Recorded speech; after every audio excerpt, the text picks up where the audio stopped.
So, Jason, what do you think of Steve Jobs and last night, and the part about search? Is he going to do search, or what do you think?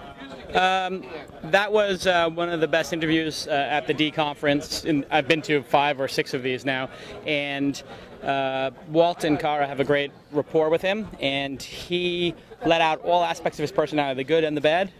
So you saw some moments where he was a little aggressive and perturbed, which is pretty cool. But he's brilliant, and he's the only guy who really sits between these two worlds of media and technology and excels at both. So he's probably the most influential person in tech, definitely, and he might be the most influential person in media. So it's pretty inspiring. In terms of search, I can tell you Steve Jobs is an excellent liar, and he will be doing television and search. There'll be an Apple TV in your house in a year, next Christmas maybe. Not this Christmas, but Christmas after.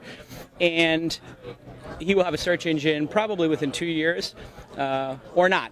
It depends on if he needs to take that nuclear bomb out and put it in front of Google's doorstep. At this conference 4 or 5 years ago, I asked him why my color iPod, which had a color screen, didn't support video because it had a resolution of 300 or 400 pixels wide. And he looked at me and said, "Jason, nobody wants to watch video on an iPod." And I said, no, I'm your customer. I actually would like to watch like the Chappelle Show or like a 21-minute television show without commercials, or a Saturday Night Live skit. That would be perfect when I'm in line at Starbucks or on the bus or whatever. And he said, "Jason, nobody wants to watch video on their iPod." And I just thought to myself, you know what? I am an idiot. Why did I ever think that somebody would want to watch video on their iPod? 3 months later, 4 months later, he launches a video iPod. So he's a great liar, and you could tell. Television and search engine, no-brainer. So tell us about Mahalo. What's going on with you guys? Yeah, so Mahalo, for those people who don't know, is a combination of, say, Wikipedia or About and Yahoo Answers. So we have topic pages like how to play guitar, and you can go ask a question on that page, and it gets routed to the people who are experts on that subject. So you'll have some text content, you might have some video content, and the ability to ask questions. So we're trying to build the largest knowledge repository in the world, and that's a 10-year job that we're 3 years into. But the good news is we're operationally break even. We have a ton of money in the bank, about 50 or 60 months worth of capital.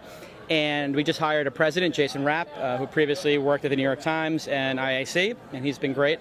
And 11 to 15 million uniques each month the last 3 or 4 months, which puts us in the 150th to 200th largest site in the United States. So I would say we're halfway there, a third of the way there. I would like to make it a top 25 site in the United States, and because I haven't done that yet. I've built a lot of sites with a lot of great people, like Engadget, Autoblog, Joystick, Silicon Eye Reporter, but I haven't gotten into the top 25 or 50 yet. They've always been niche, so I have this desire just to get into the top 25 most traffic sites in the United States, to prove to myself that I can do it, and I'm almost there. All right. When might that be? That will be in October of, I would say we'll be in the top 100 in the next year, and then maybe the top 25 in 2. Good. So wish me luck.